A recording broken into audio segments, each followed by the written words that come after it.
So if you're new to the Joico line of products or just want to know more about the differences between the conditioners, I'm going to help you out here. So there are two types of moisture recovery conditioners. One is a regular conditioner and one is the balm. The regular conditioner is great for daily moisturizing. You can even use it as a co-wash.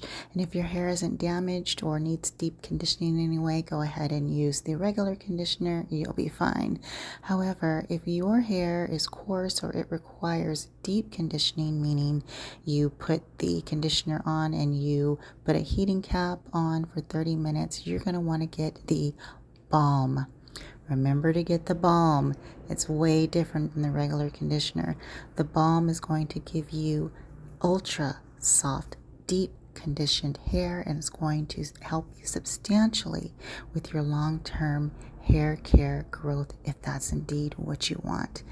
Once again, the balm is for deep conditioning. You want to put it under a heat cap for at least 30 minutes every time you wash, and you will transform your hair. Trust.